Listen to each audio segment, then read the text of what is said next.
नमस्कार, RRC नेटवर्कच्या latest बातमीपत्रात आपले स्वागत। अशा आहेत आजच्या हेडलाइन्स।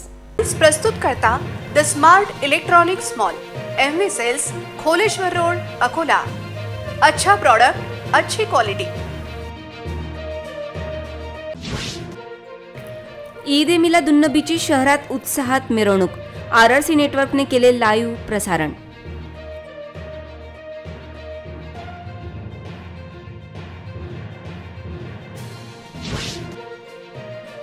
जय मालोकार मृत्यू प्रकरणात वेगळेच वळण। पोस्टमार्टम रिपोर्टमुळे नवा खुलासा, पोलीस तपास सुरू।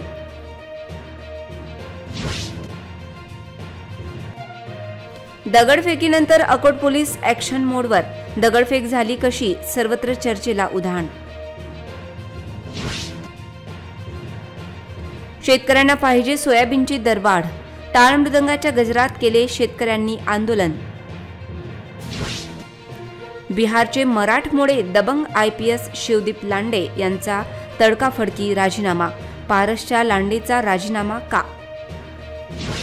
ईद ए मिलादुन्नबीची भव्य मिरवणूक आज शहरात मोठ्या उत्साहात व शांततेत काढण्यात आली होती। अकोल्यात एकाच दिवशी ईद ए मिलादुन्नबीची मिरवणूक मुस्लिम समाजाच्या सहमतीने 2 दिवसांनी वाढवण्यात आली। यामध्ये ईद ए मिलाद मिरवणूक समिती आणि सार्वजनिक गणेश उत्सव मंडळाची भूमिका कौतुकास्पद होती। RRC नेटवर्कने या मिरवणुकीचे थेट प्रसारण केले। ईद ए मिलादुन्नबीची मिरवणूक सकाळी 10 वाजता मोहम्मद अली चौकातून निघाली। यावेळी अकोल्यातील मुफ्ती गुलाम मुस्तफा, मिरवणूक समितीचे अध्यक्ष हाजी मुदाम साहेब, जावेद जकारिया आदी उपस्थित होते। ईद ए मिलादुन्नबीची मिरवणूक मोहम्मद अली चौक ते Fateh Chowk, new cloth market, open theatre, Manpa Chowk, Gandhi road, कोतवाली चौक, मोठा पूल ते जुना भाजी बाजार, जयहिंद चौक, अगरवेस, दगडी पूल येथून निघाली। लकडगंज ते अकोट स्टँड आणि ताजना पेठ येथून मोहम्मद अली चौकात पोहोचून देशात शांतता नांदो अशी विशेष प्रार्थना करून मिरवणुकीची सांगता झाली। शहरात अनेक ठिकाणी या मिरवणुकीचे स्वागत करण्यात आले। मिरवणुकीसाठी संपूर्ण शहर सजवण्यात आले होते। या दरम्यान कोणताही अनुचित प्रकार घडू नये यासाठी चोख पोलीस बंदोबस्त तैनात करण्यात आला होता। मिरवणुकीत सहभागी होणाऱ्यांसाठी ठिकठिकाणी सामाजिक संस्था, राजकीय पक्ष आणि राजकीय पक्षांच्या पदाधिकाऱ्यांकडून चोख व्यवस्था करण्यात आली होती। या मिरवणुकीचे थेट प्रक्षेपण RRC नेटवर्कद्वारे करण्यात आले, ज्याचा लाभ अकोला, अमरावती, वाशिम आणि बुलढाणा येथील लोकांना घरी बसून घेता आला। मिरवणूक समितीसह सर्वांनी RRC नेटवर्कच्या या उपक्रमाचे कौतुक केले। मनसे कार्यकर्ते जय मालोकारच्या मृत्यू प्रकरणी आता अजित पवार गटाचे आमदार अमोल मिटकरी चांगलेच आक्रमक झाले आहेत। हार्ट अटॅकने नाही तर त्यांचा मृत्यू इतर कारणाने झाल्याचा दावा करण्यात आला। यात जय मालोकार यांच्या डोक्याला, छातीच्या बरगड्या यांना मारहाण झाल्याचे चित्र आहे। त्यामुळे आता जय मालोकार यांच्या मृत्यूस जबाबदार कोण असा प्रश्न उपस्थित होतोय। अकोल्यातील मनसे कार्यकर्ता जय मालोकार याचा मृत्यू हृदयविकाराच्या झटक्याने नव्हे तर त्याला झालेल्या मारहाणीमुळे झाल्याची माहिती पोस्टमार्टम रिपोर्टमधून समोर आली आहे। यामुळे आता राष्ट्रवादी काँग्रेस, अजित पवार गट आणि महाराष्ट्र नवनिर्माण सेनेत मोठा वाद निर्माण होण्याची शक्यता आहे। राष्ट्रवादी काँग्रेसचे आमदार अमोल मिटकरी यांच्या गाडीवर मनसे कार्यकर्त्यांनी हल्ला केला होता। या घटनेनंतर जय मालोकार याला मारहाण करण्यात आली होती। याच मारहाणीमुळे त्याचा मृत्यू झाल्याचे आता स्पष्ट झाले आहे। त्यामुळे आता जय मालोकार याचा मृत्यू हृदयविकाराच्या झटक्याने झाल्याचा दावा खोटा होता का असा प्रश्न उपस्थित झालाय। जयला जबर मारहाण झाली। पाठीवर, छातीवर, डोक्यावर आणि मानेवर जबर मारहाण झाली। छातीच्या 4 ते 5 बरगड्या मागच्या बाजूने फ्रॅक्चर आहेत। डोक्याला सुद्धा गंभीर दुखापत आहे। त्यामुळे जय मालोकार यांच्या मृत्यूस जबाबदार कोण असा प्रश्न उपस्थित होतोय। अकोट गणेश विसर्जन मिरवणुकीवर समाजकंटकांनी दगडफेक केल्यानंतर आता पोलीस ॲक्शन मोडवर आले आहेत। दगडफेक झालेल्या नंदीपेठ भागात पोलीस बंदोबस्त वाढवण्यात आला आहे। मिरवणूक प्रक्रिया आटोपल्यानंतर दगडफेक करणाऱ्यांवर कठोर कारवाई होणार असल्याचे सूत्रांचे म्हणणे आहे। अकोट येथील दगडफेकीत पोलीस, गणेश भक्त नागरिकांसह 11 जण जखमी झाले आहेत। यातील 2 जण गंभीर आहेत। पोलिसांनी 68 जणांना ताब्यात घेतले आहे। दरम्यान झालेली दगडफेक पाहता पोलिसांचे अपयश अधोरेखित होत आहे। या दगडफेकीची पूर्वकल्पना पोलिसांना का नव्हती अशी विचारणा आता होत आहे। अकोट येथील घटना पाहता आज स्वयंस्फूर्तीने बंद पाळण्यात आला। नंदीपेठ भागातून त्या परिसरातील गणेशाची विसर्जन मिरवणुकीवर एका प्रार्थना स्थळानजीक काही युवकांनी दगडाचा वर्षाव केला। यात गणेश भक्त जखमी झाले आहेत। परिस्थिती नियंत्रणात आणून दगडफेक करणाऱ्या 68 जणांना ताब्यात घेतले। गुन्हा दाखल करण्याची प्रक्रिया सुरू असून कायदेशीर कार्यवाही सुरू आहे। अकोट शहरातील नंदीपेठ भागात गणपती विसर्जन मिरवणुकीवर झालेल्या दगडफेक नंतर शहरातील कायदा सुव्यवस्था अबाधित राहून शांतता कायम राहावी म्हणून मुस्लिम बांधवांच्या वतीने 19 सप्टेंबर गुरुवार रोजी ईद ए मिलादुन्नबी निमित्ताने निघणारा जुलूस रद्द करण्याचा मोठा निर्णय घेतला।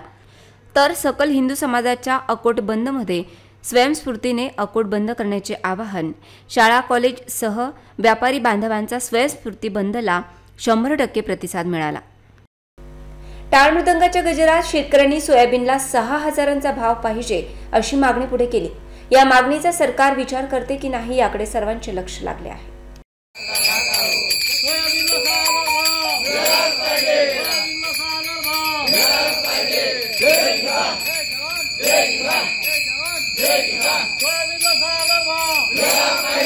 अकोला जिल्ह्यात शेतकऱ्यांनी यावर्षी सोयाबीन पिकाची पेरणी मोठ्या प्रमाणात केली आहे। यंदा शेतकऱ्यांना सोयाबीनचे उत्पन्न जास्त होणार असून शासनाने यावर्षी सोयाबीन पिकाला 6,000 रुपये प्रति क्विंटल भाव द्यावा या मागणीसाठी आज पातूर तालुक्यातील चांदणी येथील शेतकऱ्यांनी टाळ मृदंगाच्या गजरात लक्झरी बस स्टँड ते जिल्हाधिकारी कार्यालयापर्यंत मोर्चा काढला।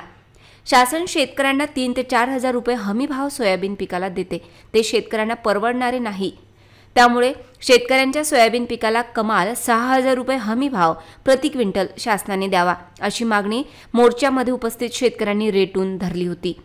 शासनाने शेतकऱ्यांच्या मागण्या मान्य न केल्यास शेतकरी आमरण उपोषण करतील असा इशारा यावेळी त्यांनी दिला आहे। सोयाबीनला 6,000 रुपये हमी भाव मिळावा आणि नाफेड केंद्र चालू व्हावे याच्यासाठी आम्ही तहसीलदार साहेबांना निवेदन दिलं। आता जिल्हाधिकारी साहेबांनाही सुद्धा निवेदन दिलं। शेतकऱ्याला शेती परवडत नाही, त्याचं कारण आहे की अतिपावसाळा झाल्यामुळे व मजूर कामाला मिळत नसल्यामुळे शेती परवडत नाही। त्यामुळे शेतकऱ्याला हमीभाव 6,000 रुपयाने सोयाबीन विकण्यासाठी सरकारने नाफेड केंद्र चालू करावे व सोयाबीन शेतकऱ्याचे सोयाबीन सरकारने 6,000ने खरेदी करावी। शहरातील स्वच्छता अभियान गतिमान करण्याचा आदेश उपायुक्त गीता ठाकरे यांनी दिलाय। स्वच्छता निरीक्षक आणि झोन अधिकाऱ्यांना या विषयाचा आदेश देण्यात आला आहे। शहरातील नागरी भागात विशेष मोहीम यापुढे राबविली जाईल।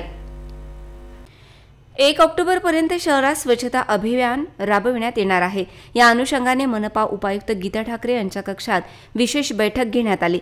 या बैठकीत अकोला शहरात दैनंदिन निघणारा कचरा नागरिकांद्वारे कचरा घंटा गाडीमध्येच टाकला गेला पाहिजे या दिशेने सर्व स्वच्छता निरीक्षकांनी उपाययोजना व कार्यवाही करावी। कचरा घंटा गाडीचे वापर शहरातील प्रत्येक मालमत्ता धारकांनी केले पाहिजे। यासाठी मोठ्या प्रमाणात जनजागृती करण्यासाठी प्रत्येक भागामध्ये बैठका घ्याव्या। शासनाने बंदी घातलेल्या प्लास्टिकच्या पिशव्या व वस्तूंचा वापर करणाऱ्यांवर दंडात्मक कारवाई करणे, नदी काठावरील व पात्रातील कचरा दैनंदिन करण्यात येणाऱ्या स्वच्छतेसोबत करावा।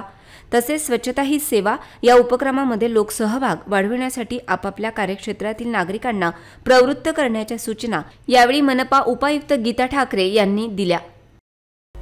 यंदा अतिवृष्टीमुळे पिकांची प्रचंड हानी झालेली असतानाच आतापर्यंत खत व बियाण्यांचे एकूण 11 नमुने प्रयोगशाळेतील तपासणीमध्ये फेल आढळून आले आहेत। शेतकऱ्यांना बोगस बियाणे खते मिळाल्याने उत्पादन घटणार असून चिंता आणखीच वाढली आहे। कृषी विभागामार्फत जिल्हा व तालुका स्तरावर भरारी पथके तसेच नियंत्रण कक्ष स्थापन केला आहे। मात्र तरीही बोगस बियाणे खतांची विक्री होत आहे। दरम्यान यंदाच्या खरीप हंगामातही पथकांकडून कृषी केंद्र गोदामाची पाहणी करण्यात आली। कीटकनाशक खत व बियाण्यांचे नमुने संकलित करण्यात आले। हे नमुने प्रयोगशाळेत तपासणीसाठी पाठवण्यात आले होते। यंदा 259 नमुने प्राप्त करण्यात आले। प्रयोगशाळेतील तपासणीत 5 नमुने नापास झाले। संबंधितांना ताकीद देण्यात आली आहे। एकूण 29 ठिकाणी विक्री बंदचे आदेश देण्यात आले आहेत। यंदा खताचे 76 नमुने संकलित करण्यात आले असून 6 अप्रमाणित आढळून आले। 5 प्रकरणांमध्ये कोर्टात केस दाखल करण्यात आली आहे। केवळ ताकीद देऊन सोडण्यामागे कृषी विभागाचा हेतू काय असा प्रश्न उपस्थित होत आहे। भाजपाचे खासदार अनिल बोंडे यांच्या जिभेला आता डागण्यात येण्याची वेळ आली आहे। तिवसा विधानसभा मतदारसंघामध्ये एक महिला अत्यंत धडाडीने काम करते आहे हे पाहवत नसल्याने अनिल बोंडे यांच्याकडून आमदार ॲडव्होकेट यशोमती ठाकूर यांची बदनामी केली जात आहे। अशा नेत्याला आता आम्ही सोडणार नाही असे म्हणत महिला काँग्रेसच्या कार्यकर्त्यांनी जोरदार आंदोलन केले। भारतीय जनता पक्षाचे राज्यसभेचे खासदार अनिल बोंडे यांच्या बेताल वक्तव्याचा निषेध करीत तिवसा तालुका महिला काँग्रेसच्या वतीने आज तिवसा येथे भारतीय जनता पक्षाच्या कार्यालयासमोर जोरदार निदर्शने करण्यात आली। खासदार बोंडे हे नेहमीच अत्यंत भडकाऊ वक्तव्य करत असतात। त्यांच्या जिभेला लगाम नाही। राहुल गांधी यांच्याविषयी आणि आमदार यशोमती ठाकूर यांच्याविषयी ज्या पद्धतीने ते बेताल वक्तव्य करत आहेत ते पाहता त्यांना धडा शिकवण्याची आणि प्रसंगी जिभेला डागण्यात येण्याची ही वेळ आहे, अशा भावना महिला कार्यकर्त्यांनी व्यक्त केल्या। जिल्ह्यामध्ये काँग्रेसच्या वतीने अनेक विकास कामे केली जात आहेत। तिवसा मतदारसंघामध्ये आमदार ॲडव्होकेट यशोमती ठाकूर यांनी केलेला कामाचा धडा आणि त्यांना मिळणारा जनतेचा प्रतिसाद पाहून बोंडे यांच्या पोटात दुखत आहे। मात्र त्यांच्या या निंदनीय वक्तव्याचा आपण तीव्र शब्दात निषेध करतो। जनता त्यांना आता धडा शिकवल्याशिवाय राहणार नाही, असेही यावेळी महिला कार्यकर्त्यांनी आपल्या भावना बोलून दाखवल्या। मॅडम आमचं काय आणि महिलेला अशा पद्धतीने जर हे लोक हे करत तर हे कधी एवढ्या मोठ्या महिला मंडळी त्यांचं जरा बोलते मुर्दाबाद मुर्दाबाद मुर्दाबाद बोलते मुर्दाबाद मुर्दाबाद मुर्दाबाद यशोमती ताई तुम आगे बढ़ो हम तुम्हारे साथ हैं। बीजेपी वाले ह्या खालच्या पातळीवर उतरलेल्या एका स्त्रीच्या पोटाला येऊन चपलाने मारणारा काऊन हिम्मत नाही उरली का बांगड्या खाला आणि समोर या कसे काय करता पाहतो आम्ही बी। ताईच्या केसाला धक्का लागला ना आम्ही उभा समोर। तो अनिल बोंडे कोणता बोंडे आहे माहित नाही, बोंडेवाडाला गेला आहे तो, त्याचे बोंडे नाही फोडले तर पाहिजे म्हणा त्याले। आज स्वतः सुशिक्षित समजणाऱ्या शिकलेला समजणारा अनिल बोंडेंच्या जिभेला आज डागण्या देण्याची वेळ आलेली आहे। कारण तो भडकाऊ पद्धतीचा आज बोलणं आज त्याचं आहे। आज तिवसा मतदारसंघाचा विकास हा एका महिलेने केलेला विकास आहे। यात कोणत्याही अधिपुरुषाचा कोणत्याही हात नाही आहे, तो त्याला सहन होऊन राहिलेला नाही आहे। अशा लोकांचा आम्ही सर्व महिला काँग्रेसच्या वतीने जाहीर निषेध करतो। आणि ताईच्या जर कोणत्या गोष्टीला धक्का लागला तर आम्ही कोणत्याच महिला काँग्रेसची प्रत्येक महिलाही सहन करणार नाही। आम्ही त्याच्या अंगावर सुद्धा जाण्यासाठी मागं पुढं पाहू नये। त्याचा नक्कीच त्याचा एकदम हे केल्याशिवाय आम्ही एकदम शांत बसणार नाही आहोत। अशा बोंडेचा आम्ही जाहीर निषेध करतो। जब सरकार डरती है पुलिस को आगे करती है, जब सरकार डरती है पुलिस को आगे करती है। अडगाव बुद्रुक येथे श्री गणेश विसर्जन शांततेत पार पडले। सर्व गावकऱ्यांनी अतिशय उत्साहात गणपती बाप्पांना निरोप दिला। तेल्हारा तालुक्यातील अडगाव बुद्रुक येथे दरवर्षीप्रमाणे यंदा श्री विसर्जन मिरवणूक शांततेत संपन्न झाली। दुपारी 2 वाजेच्या सुमारास एकूण 15 मंडळांनी सहभाग घेतला होता। दरम्यान श्री गणेश मिरवणुकीला सुरुवात झाली। ढोल ताशे, भजनी मंडळे व डीजेच्या तालावर तरुणाई थिरकत होती। गणपती बाप्पा मोरया, पुढच्या वर्षी लवकर या, या जयघोषात शिवाजीनगर व अडगाव बुद्रुक नगरी निनादून गेली होती। विविध देखावे सुद्धा आकर्षणाचे केंद्रबिंदू बनले होते। अडगाव बुद्रुक व शिवाजीनगरच्या आबालवृद्धांनी आपला सहभाग मोठ्या प्रमाणावर नोंदविला होता।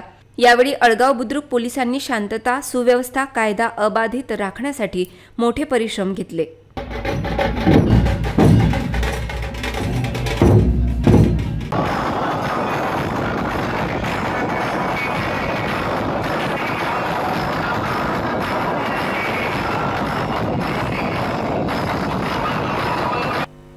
पश्चिम विदर्भात यंदा धरणाची पातळी 80% वर गेल्याने विविध धरणातील पाण्याचा विसर्ग सुरूच आहे। यंदा रब्बी हंगामात हरभरा, गहू, सूर्यफूल आदी पिकांना सुगीचे दिवस असतील।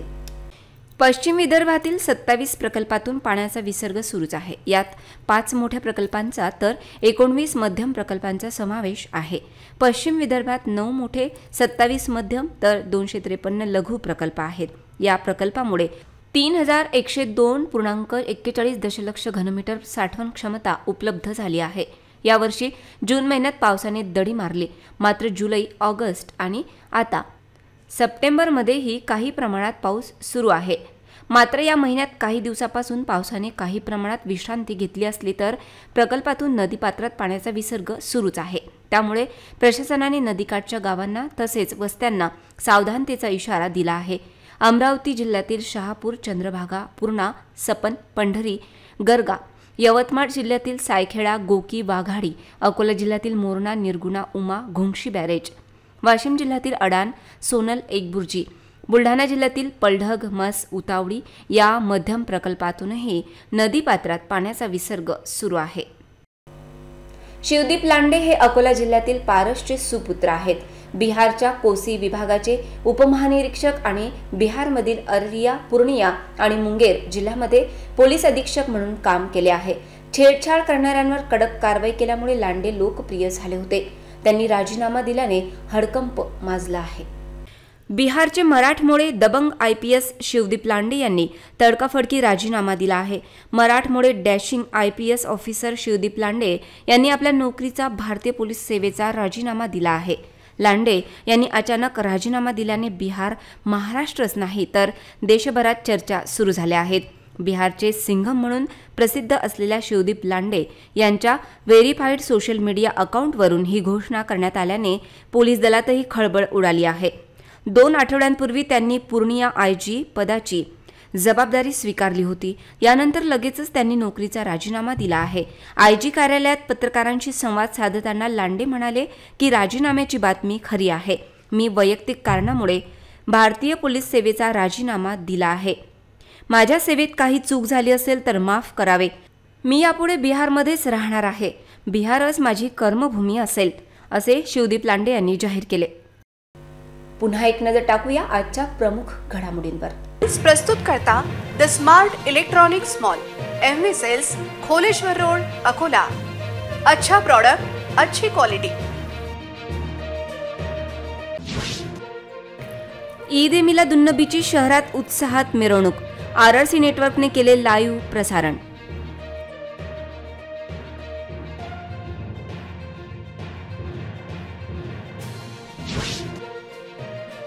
जय मालोकार मृत्यू प्रकरणात वेगळेच वळण. पोस्टमार्टम रिपोर्टमुळे नवा खुलासा. पोलीस तपास सुरू.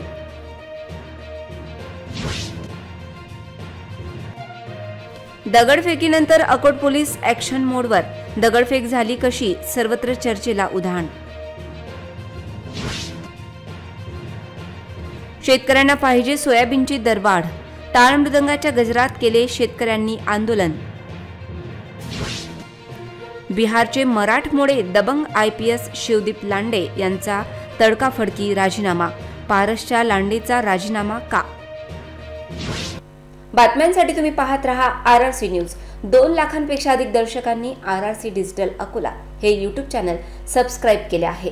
तेव्हा तुम्ही कसली वाट पाहत आहात? तुम्ही पण सबस्क्राईब करा आणि बेल आयकॉन क्लिक करत RRCच्या बातम्या निरंतर पहा. पुन्हा भेटूया लेटेस्ट बातम्यांसह नव्या बातमीपत्रात. तोवर नमस्कार.